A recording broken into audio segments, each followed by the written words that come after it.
The Mafia boss wife was beating at the cinema by her ex.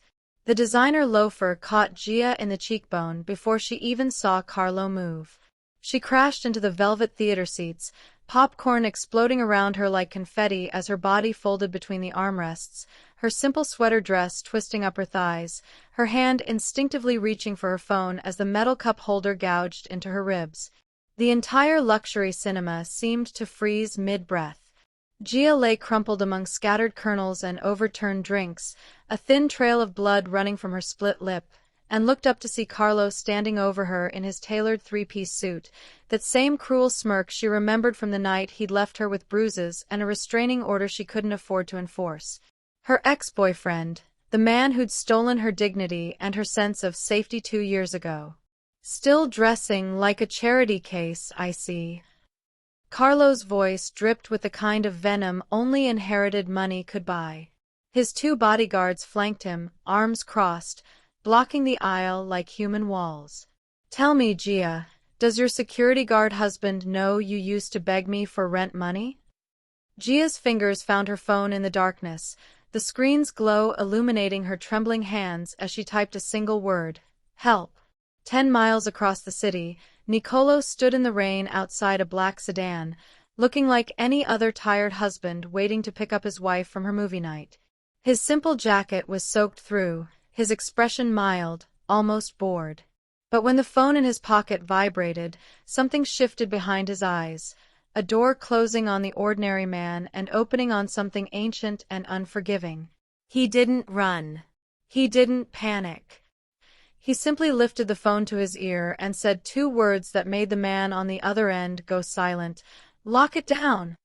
Before we get into the main story, let me know in the comment section where you are watching from, subscribe and share because I have more interesting stories to share with you. Still dressing like a thrift store reject. Carlo's voice was loud enough to carry through the theater, meant to humiliate, meant to be heard. His 2 bodyguards flanked him like trained dogs, expensive suits stretched over muscle that had never actually been tested. Tell me, Gia, does your security guard boyfriend know you used to beg me not to leave? That you cried when I finally got tired of slumming it? Gia's fingers found her phone in the darkness, the screen's glow illuminating the blood on her palm from where she'd caught herself. She didn't need to type more than she already had. Niccolò would understand. Niccolò always understood. Carlo crouched down, close enough that she could smell the champagne on his breath, the expensive cologne that probably cost more than her monthly rent. My inheritance finally came through. 300 million. Can you imagine? He pulled out his wallet, thick with bills, and tossed a handful of hundreds at her face. They fluttered down around her like confetti. Buy yourself something pretty. Maybe your bodyguard can take you somewhere nicer than this dump if you save up. His friends were recording, their phones out, capturing her humiliation for whatever social media hellscape they inhabited. Gia pulled herself up using the seat in front of her, her legs shaking, her face burning with shame and rage that tasted like copper in her mouth. You need to leave, Carlo. Or what? Carlo stood, brushing invisible dust from his suit. Your mall cop husband is going to save you? The man makes what, 60 grand a year? I spend that on my car payment. He turned to his bodyguards. Did you hear that? She's threatening me. Maybe we should call her little security consultant and... The cinema lights died. Not dimmed, died. Every emergency exit sign, every aisle light, every screen, plunging the theater into darkness so complete it felt like being buried alive. Someone screamed. Carlo's friends stopped laughing. In the void, Gia could hear her own heartbeat, steady despite everything, because she'd seen this darkness before. She'd seen it the night Niccolò came home with blood on his knuckles and wouldn't say where he'd been. The night he'd held her face and promised her, with a certainty that made her spine tingle, that nothing would hurt her again. The theater's rear doors opened with hydraulic precision. Footsteps, maybe 20 pairs, moving in perfect synchronization down the carpeted aisles. Not running, not rushing, walking with the confidence of men who'd never met a threat they couldn't eliminate. Then the emergency lights kicked in, dim and red, and Gia saw him. Nicolo, walking down the center aisle in his gray t-shirt and jeans, his hands in his pockets, his face utterly calm. Behind him, men in charcoal suits fanned out like a tide of shadows, each one armed, each one silent, each one watching Carlo with the focused intensity of sharks circling blood in the water. Carlo actually laughed. "This is your backup? Rent-a-cops." He gestured to his bodyguards. "Throw these clowns out before." The cinema manager burst through the side entrance, stumbling, his face the color of paper. He dropped to his knees in the aisle, his hands shaking as he pressed his forehead to the floor. "Mr. Moretti, please. I didn't know. I swear I didn't know she was." "Get up," Nicolo said quietly, never looking away from Carlo, "and turn on the lights." The manager scrambled for his radio with trembling fingers, and the house lights flooded the theater with harsh reality. In the sudden brightness, Gia could see everything: the 20 armed men positioned at every exit, the 3 more in the projection booth, the way Carlo's smug expression was cracking at the edges as he looked from Nicolo to the kneeling manager to his own bodyguards, who had very carefully raised their hands in surrender. Nicolo walked past Carlo like he was furniture, each step measured and deliberate, until he reached Gia. He crouched down, his rough hand impossibly gentle as he touched her split lip, his jaw tightening when his fingers came away bloody. "Did he hit you anywhere else?" Gia shook her head, unable to speak, watching something terrible and beautiful happen behind her husband's eyes. "Good." Nicolo helped her stand, his arm around her waist, supporting her weight as he guided her past Carlo toward the exit. But at the door, he stopped and turned back. "The movie's over," Nicolo said, his voice carrying through the silent theater with the weight of a judge's gavel.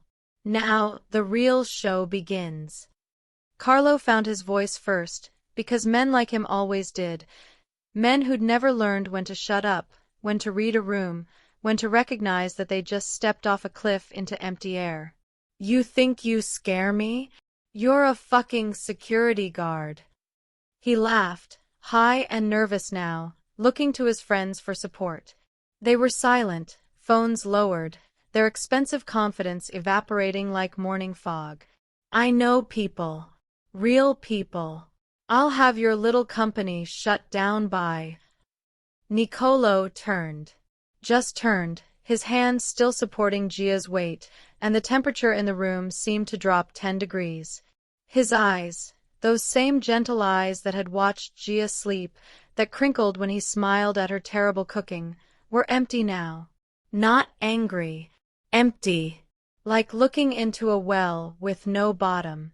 "You know people," Nicolo repeated quietly.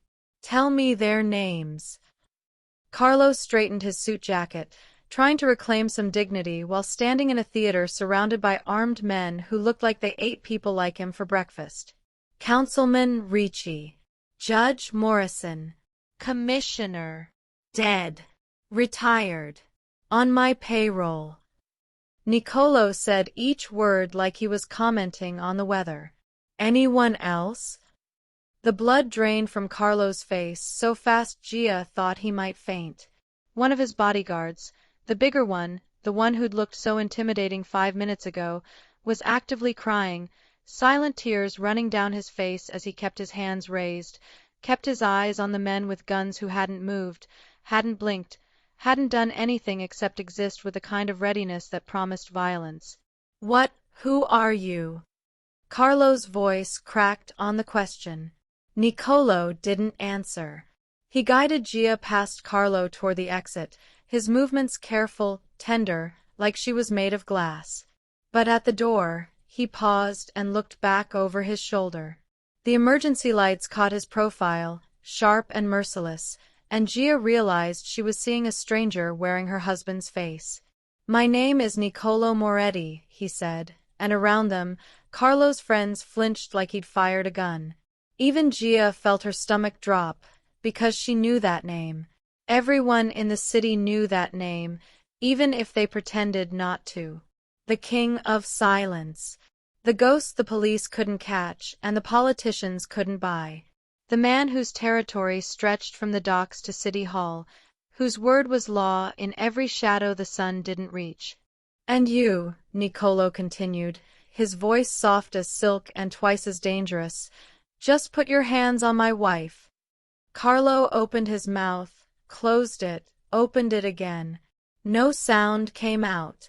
His $300 million inheritance suddenly felt like monopoly money, his designer suit like tissue paper, his hired muscle like children playing dress-up. I could kill you right now, Niccolo said conversationally. My men would clean it up. The manager would forget he saw anything. Your friends would go home and never speak of this again, because they value their tongues. He tilted his head, considering. But that would be quick. Merciful. And Gia's lip is bleeding.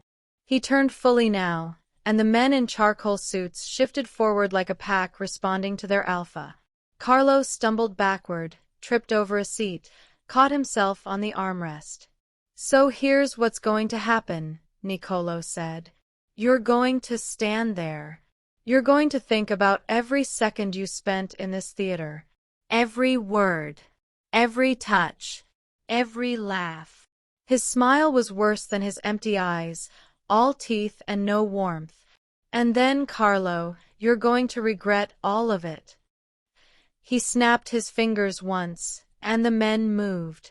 Carlo made it home at 3 a.m, shaking so badly he couldn't get his key in the lock. The men in charcoal suits hadn't touched him, hadn't needed to. They just stood there in the theater lobby while Niccolo helped Gia into a black sedan, stood there watching Carlo with those dead eyes until he'd finally stumbled out onto the street and caught a taxi because his driver had mysteriously disappeared. He poured himself a scotch with trembling hands, downed it, poured another. Niccolo Moretti. The fucking king of silence. Carlo's inheritance suddenly felt like a joke, like play money he'd won at a carnival.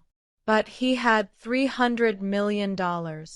He had connections, real ones, not just names he'd heard at parties. He had.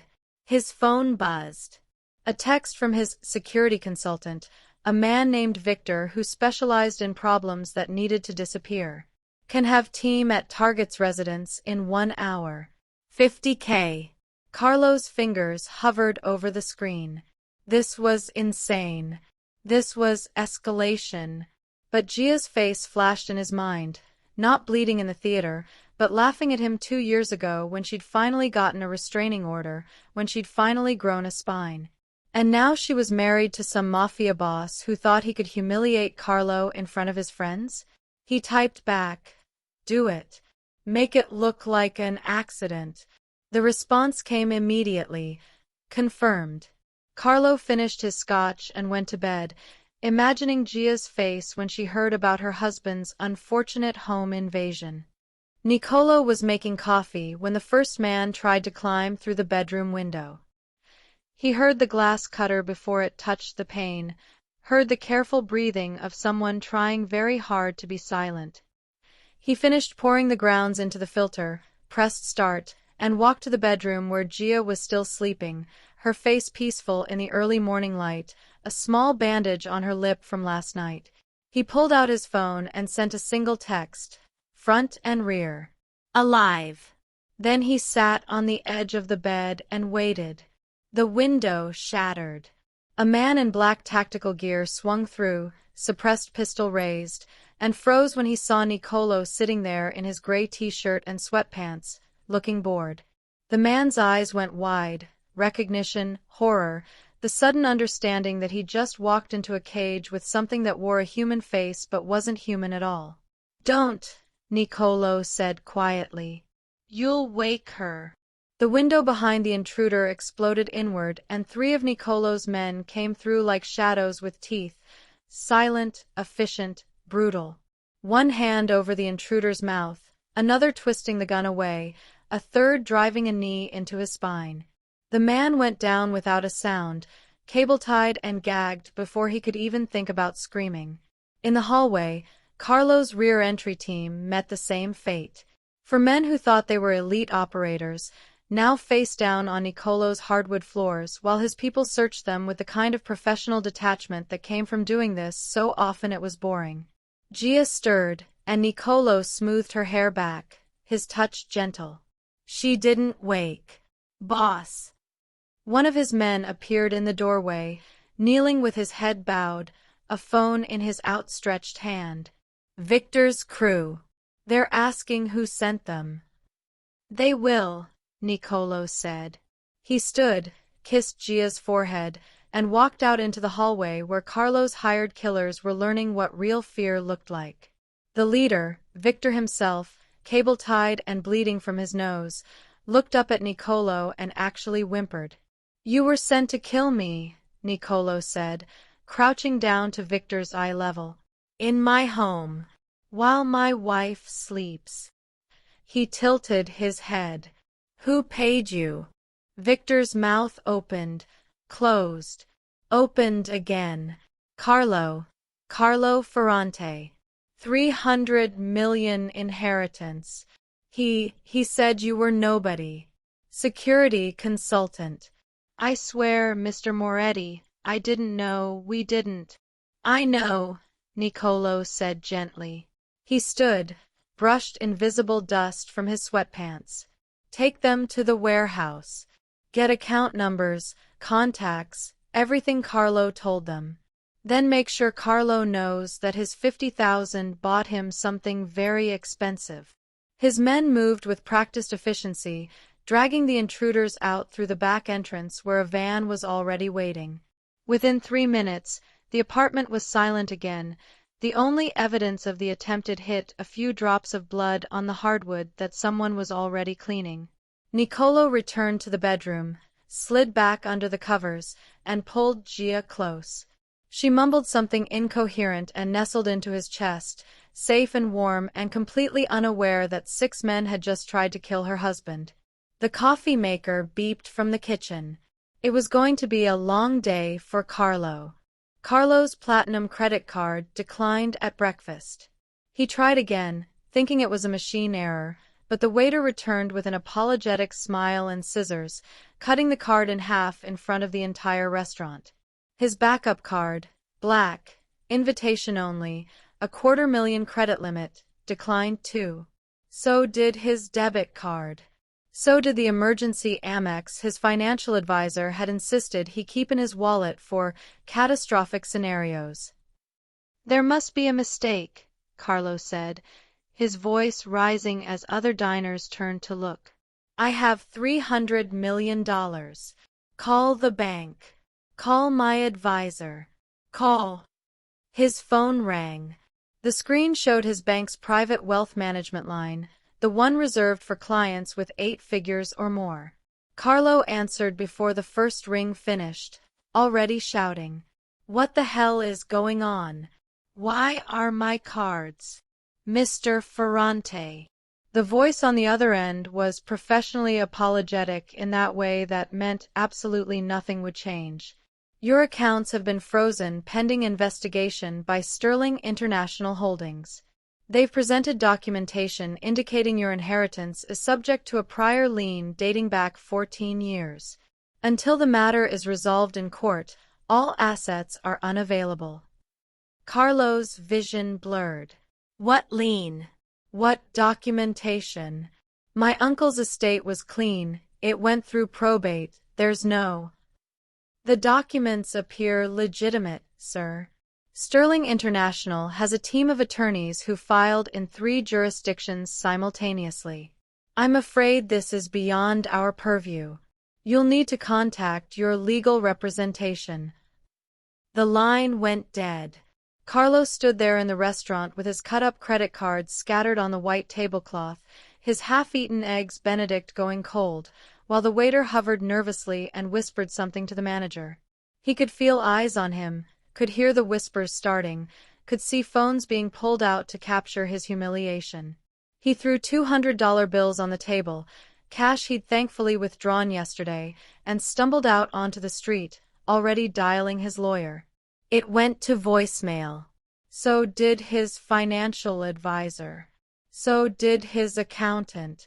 Every number he tried either rang endlessly or dumped him into voicemail hell, like the entire financial infrastructure of his life had simultaneously decided he didn't exist. His phone buzzed with a news alert. Ferrante inheritance under investigation. Sources say funds may be proceeds of fraud. Carlo's hands shook so badly he nearly dropped the phone. He pulled up his banking app. Balance, $0. Investment accounts, frozen. Trust fund, under review. The $300 million that had been his ticket to power, his weapon against Niccolo, his proof that he mattered, gone. Vanished. Locked behind legal walls he didn't understand and couldn't fight. Another text, this one from an unknown number. Sterling International Holdings. Check the corporate registry. Carlo's fingers trembled as he pulled up the information. Sterling International Holdings, incorporated in Delaware, principal office in the Cayman Islands, CEO and majority shareholder, Niccolo Moretti. The phone slipped from his hand and shattered on the sidewalk. Around him, the morning crowds flowed past, oblivious, going about their normal lives while Carlo's world collapsed into a black hole of legal paperwork and frozen assets. He'd sent killers to Niccolo's house last night. Professional killers. And not only had they failed, Victor hadn't even called to report in, which meant they were either dead or worse. And now this. His money, his power, his entire inheritance locked away by a holding company that probably didn't even exist until Niccolo decided to destroy him. Carlo looked up at the morning sky, at the buildings that scraped it, at the city that suddenly felt like it was owned by one man wearing a gray t-shirt and drinking coffee in a modest apartment. He thought about Gia sleeping peacefully while her husband dismantled Carlo's entire life before breakfast. He thought about the theater manager on his knees, the armed men in charcoal suits, the empty look in Niccolo's eyes when he'd said Carlo would regret every second. His phone rang from where it lay broken on the sidewalk, the screen cracked but still functional. Unknown number. Carlo picked it up with shaking hands. Mr. Ferrante. The voice was smooth, professional, female. This is Sterling International's legal department. We'd like to schedule a meeting to discuss the terms of your debt repayment. Would Monday at 10 work for you? Debt. Carlo's voice cracked. What debt? That's my inheritance, my money, my... According to our records, your uncle borrowed extensively from our principal investor to fund his businesses.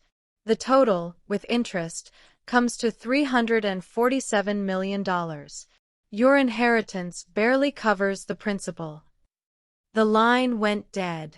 Carlo stood there on the sidewalk with his broken phone and his broken cards and his broken life, finally understanding that he hadn't just provoked a mafia boss. He'd picked a fight with the bank.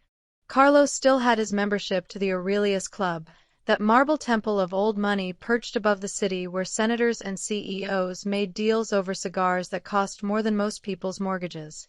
His father had been a member. His grandfather before that. The Ferrante name still meant something here, even if his bank accounts were frozen and his phone wouldn't stop buzzing with calls from creditors who'd somehow learned about his financial difficulties in less than 48 hours.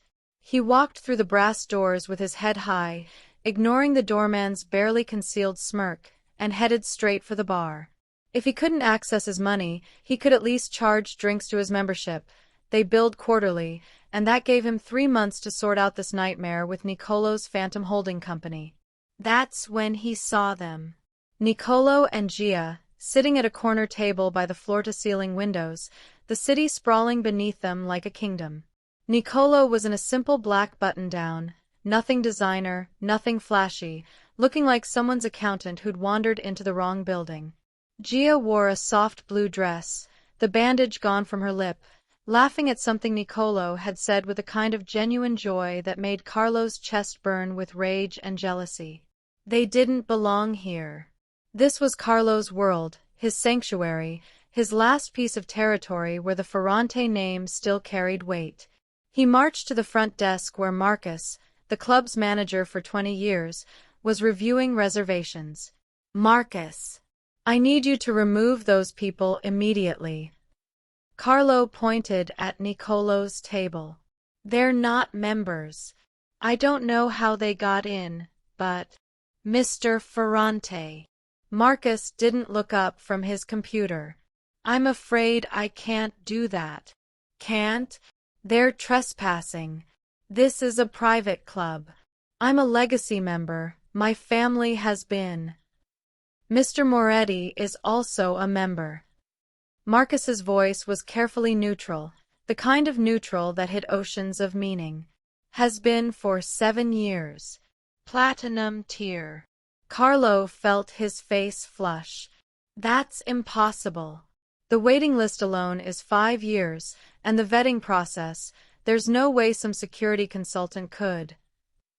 Nevertheless, Marcus finally looked up, and his eyes were cold.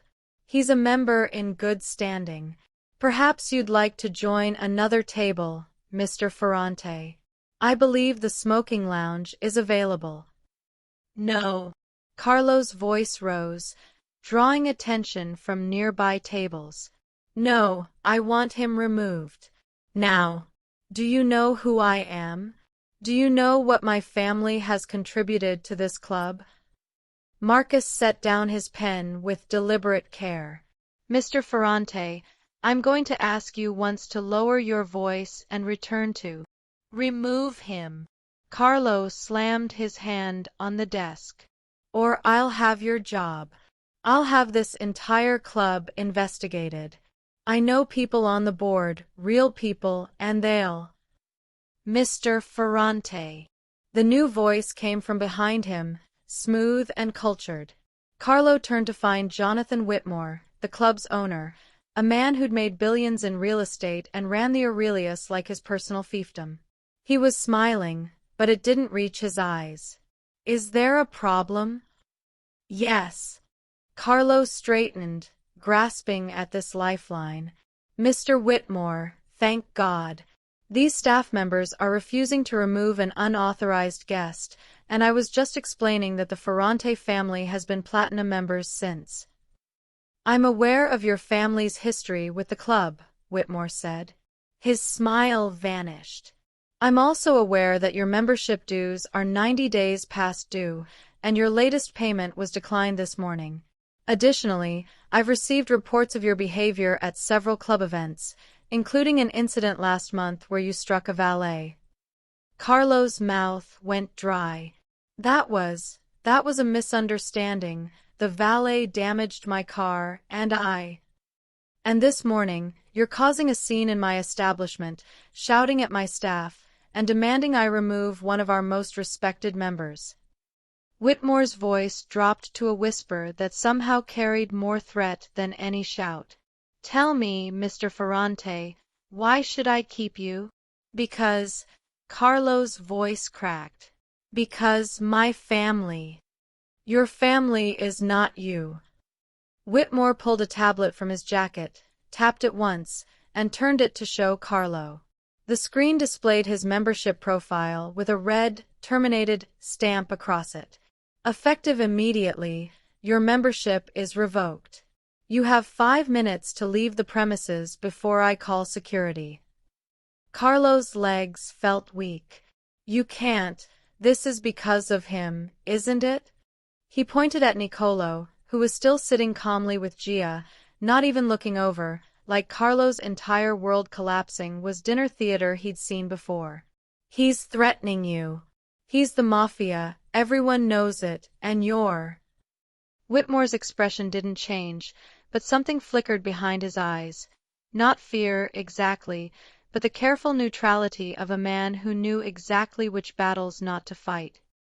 He turned and walked toward Nicolo's table, and Carlo felt a surge of vindication. Finally, someone would stand up to. Whitmore stopped at Nicolo's table and bowed. Actually bowed, a slight inclination of his head that spoke of respect bordering on deference. Mr. Moretti, my apologies for the disturbance. The matter has been handled. Nicolo looked up from his wine and smiled, that same warm smile Carlo had seen him give Gia, nothing threatening, nothing cold, just a man acknowledging a courtesy. Thank you, Jonathan. I appreciate your discretion. Of course. Whitmore straightened. Please, let me know if you need anything. Anything at all. He returned to Carlo, who was still standing at the front desk with his mouth open, his last sanctuary crumbling around him. Your 5 minutes started when I walked away, Mr. Ferrante. You now have 3. Security appeared at Carlo's elbows, not touching him, not yet, but present in a way that promised they would if necessary. Carlo looked at Nicolo one last time and found the Mafia boss finally meeting his eyes across the room. No smile now. No warmth. Just that same empty stare from the theater, the one that promised Carlo's regret was just beginning. Carlo left. He had no choice, and as the brass doors closed behind him, permanently this time, he heard laughter from inside. Gia's laugh, bright and free, the sound of a woman who'd escaped her nightmare and found something worth keeping. The boutique's glass door shattered inward with a violence that made Gia's breath catch. 3 men in dark suits moved like shadows given form, their faces professionally blank, their movements coordinated with military precision. Carlo Vitali stepped through the ruined entrance, brushing glass from his expensive coat with casual disdain. His smile was all teeth and malice. Gianna Moretti, he said, her name dripping from his lips like poison. How convenient to find you here. Alone. Unprotected. Gia's hand moved instinctively toward her phone, but one of Carlo's men was faster, knocking it from her grasp. It skittered across the marble floor, coming to rest beneath a rack of evening gowns. Your husband has something that belongs to me, Carlo continued, advancing slowly. Since he won't negotiate like a reasonable man, perhaps he'll be more accommodating when his pretty wife is my guest. The boutique owner had already fled through the back entrance. Smart woman. Gia calculated her own chances of following, near zero, with 3 trained men blocking her path. Her security detail was outside, but Carlo had clearly planned for that. How long before they realized something was wrong? Nicolo will kill you for this, Gia said, keeping her voice steady despite the fear coiling in her stomach. Carlo laughed. He'll have to find us first, and by the time he does, we'll have had such a pleasant conversation about his business interests. His hand closed around her arm like a vice. Gia drove her heel into his instep with all her strength, exactly as Nicolo had taught her during those late-night sessions in their private gym. Carlo's grip loosened for a fraction of a second, enough for her to wrench free and drive her elbow into the nearest guard's throat. She didn't make it 3 steps before they had her again, rougher this time. Carlo's face had gone dark with fury. Careful with her, he snarled at his men. She's no good to us, damaged. They hauled her toward a black SUV idling at the curb, its windows tinted dark as night. Gia fought every step, screaming now, not caring how undignified it looked. Let the whole street see. Let someone call the police. Let word reach Nicolo that his wife was being taken in broad daylight. The SUV's door slammed shut on her shouts. Carlo slid in beside her, his phone already at his ear. We have her. Moving to the safe house now. Gia's heart hammered against her ribs. She tried to track their route, memorizing turns and landmarks, but fear kept fragmenting her thoughts. How long would it take Nicolo to realize she was gone? An hour. 2. The SUV had barely traveled 8 minutes when it lurched to a sudden stop. Through the tinted windows, Gia could make out other vehicles boxing them in, black sedans that had materialized from nowhere, their coordination as precise as a military operation. Carlo's phone rang. He answered it, and even through her panic, Gia watched the color drain from his face as he listened to whoever was on the other end. 9 minutes, he whispered, staring at her with something approaching horror. How did he?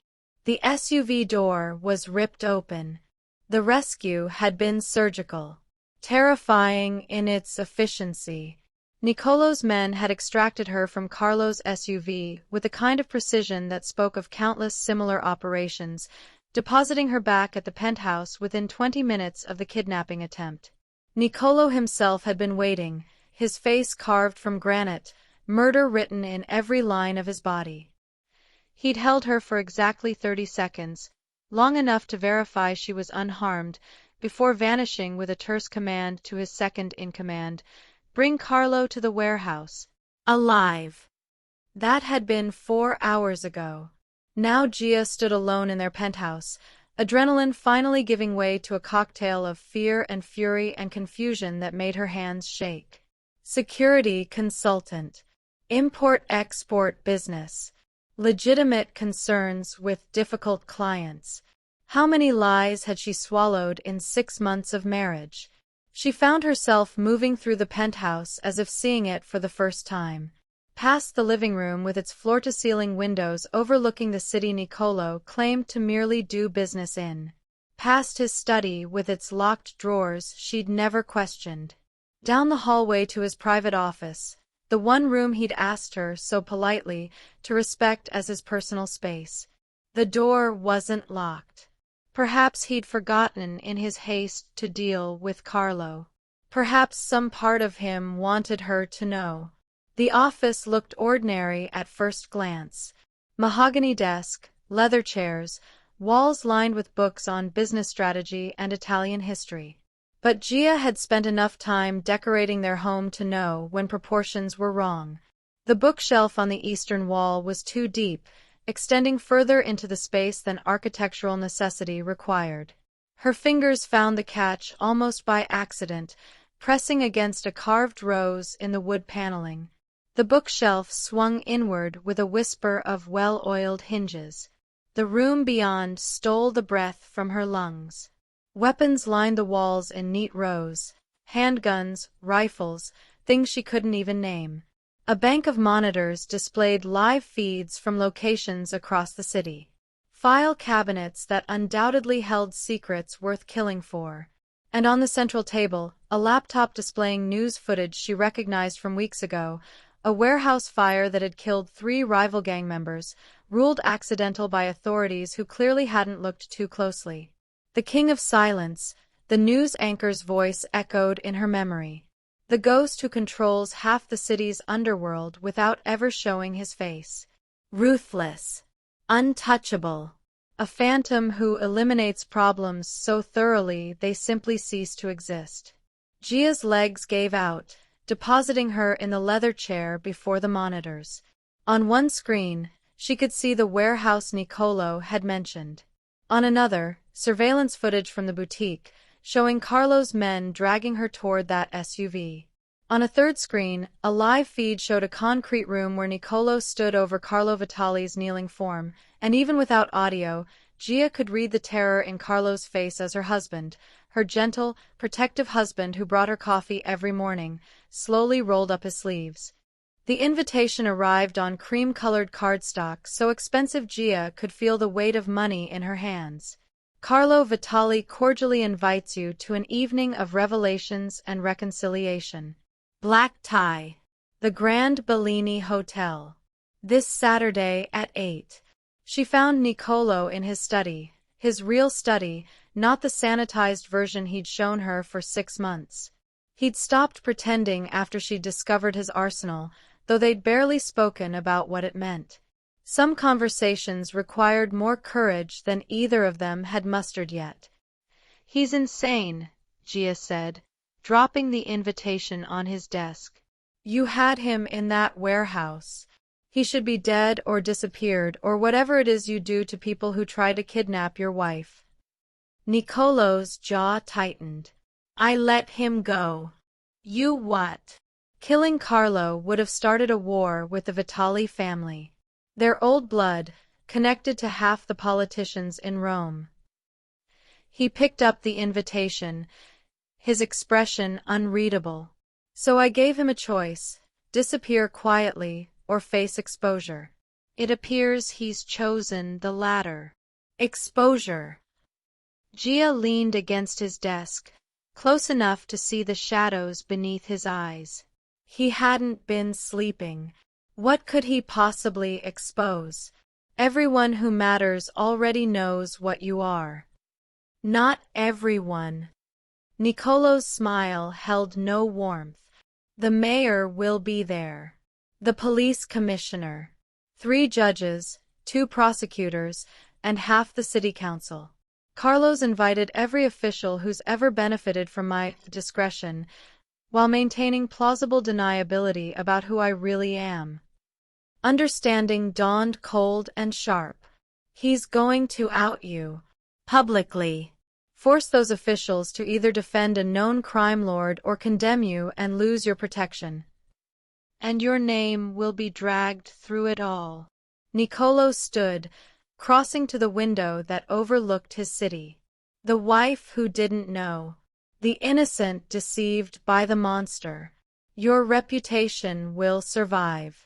Mine. He shrugged. I'm considering not attending. Not attending? Gia stared at him. That's your plan? To hide and let Carlo control the narrative. The alternative is walking into a room full of officials who'll have no choice but to arrest me once my identity is public knowledge. Carlo wins either way. If I show up, I'm exposed and imprisoned. If I don't, I look weak, guilty, and my network crumbles. Gia snatched the invitation back, studying the embossed lettering. Carlo had been planning this since the failed kidnapping, maybe before. A trap so elegant in its simplicity that even the King of Silence couldn't slip free. Then we don't give him what he expects, she said slowly. An idea was forming, dangerous and probably insane, but then again, she'd married a man who could track a kidnapper across the city in 9 minutes. Insane was apparently her new normal. We go to the gala, Gia continued, meeting her husband's startled gaze. But not as the King of Silence and his ignorant wife. We go as partners. And we burn Carlo's world down before he can burn ours. The Grand Bellini Hotel glittered like a jewel box, chandeliers casting prisms of light across marble floors that had witnessed a century of the city's most significant moments. Tonight would add another chapter to that history, though perhaps not the one Carlo Vitali had scripted. Gia's hand rested in the crook of Nicolo's arm as they ascended the steps, her emerald gown a deliberate choice, the color of money, of envy, of poison. She could feel the tension coiled in her husband's body, spring-tight despite the relaxed smile he wore for the cameras Carlo had arranged. The ballroom fell silent as they entered. Not the gradual hush of noticed arrivals, but the sharp, sudden quiet of collective held breath. Every eye tracked their progress across the floor, and Gia watched with fascination as the city's most powerful officials, men and women who publicly championed law and order, subtly inclined their heads as Nicolo passed. The mayor's nod was barely perceptible. The police commissioner's slightly deeper. Judge Marchetti, who'd sentenced 3 of Nicolo's rivals to life imprisonment last year, offered something approaching a bow. Carlo stood at the room's center like a ringmaster, his smile wide and venomous. Nicolo Moretti, how brave of you to attend. I worried my little gathering might be too revealing for your taste. I never miss a good party, Carlo. Nicolo's voice carried effortlessly across the silent ballroom. Though I'm curious about your guest list. So many distinguished officials. One might think you were trying to prove something. Oh, I am. Carlo gestured grandly to the assembled crowd. You see, everyone here has been doing business with a ghost. The King of Silence, they call him. A phantom who controls half the city through fear and violence. But phantoms can't survive daylight, can they? He pulled out a folder thick with documents, photographs spilling across the table beside him. I have evidence linking Niccolo Moretti to 17 unsolved murders, 43 accidental deaths, and enough extortion too. To what, Carlo? Niccolo's interruption was quiet, almost gentle. To arrest me? Here. In front of all these people. He turned slowly, addressing the room. Please, Commissioner, if Carlo has evidence of crimes, surely you'll want to act on it immediately. The commissioner shifted uncomfortably, his face carefully blank. Several officials suddenly found their champagne glasses fascinating. Carlo's confident smile flickered. They can't ignore this. I'm exposing you. You're exposing them, Gia said softly, but her voice carried in the silent room.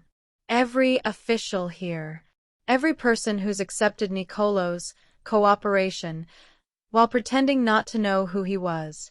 You're not revealing a secret, Carlo.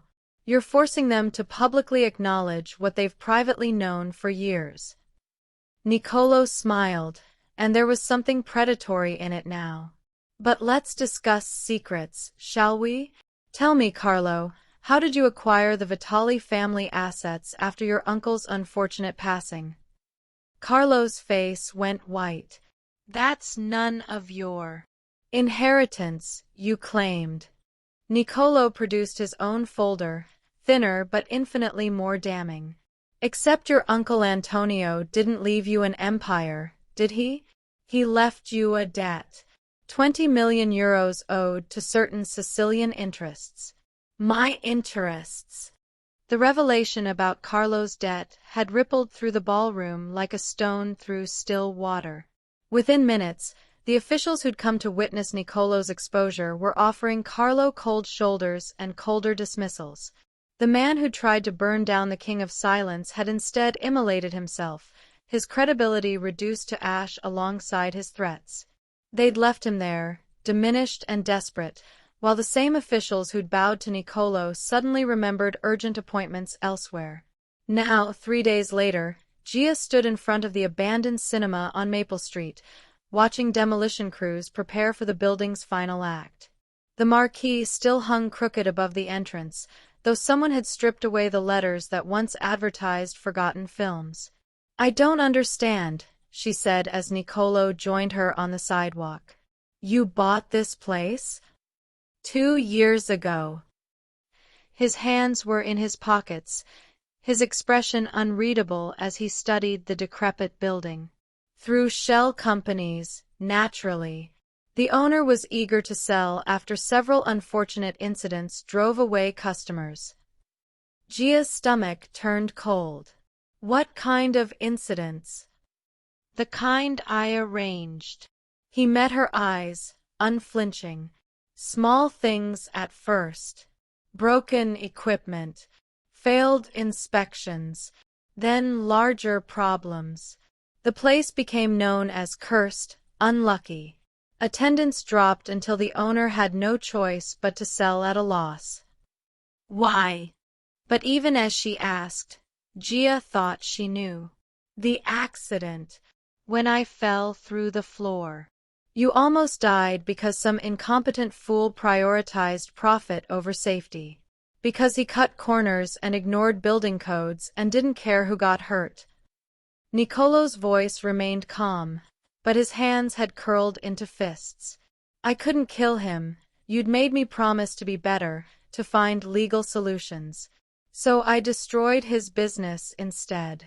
Slowly, methodically, until he had nothing left. And now you're tearing it down. I can't make it unhappen, Niccolo said quietly. Can't erase the memory of finding you bleeding on that floor, thinking I might lose you before I'd even told you I loved you. But I can make sure this place never hurts anyone else. Gia turned to face him fully, this man she'd married with hope and ignorance in equal measure. The morning sun caught the silver at his temples, the lines around his eyes that spoke of violence and vigilance and choices she was only beginning to understand. No more secrets, she said. If we're doing this, really doing this, I need to know everything. Not just the pretty lies you tell at dinner parties, but the truth. All of it. The truth is ugly, Gia. So is demolishing buildings out of love. She reached for his hand, lacing her fingers through his. So is tracking kidnappers in 9 minutes. So is standing in front of the city's elite and making them bow. She squeezed his hand. I'm not asking for pretty. I'm asking for real. Nicolo looked at her for a long moment, something like wonder crossing his face. Then he nodded, and together they watched the first wall come down. Thank you for watching and listening to this story. Hit the subscribe button as I will be bringing more interesting stories. Turn on your notification because you would not want to miss my story for anything.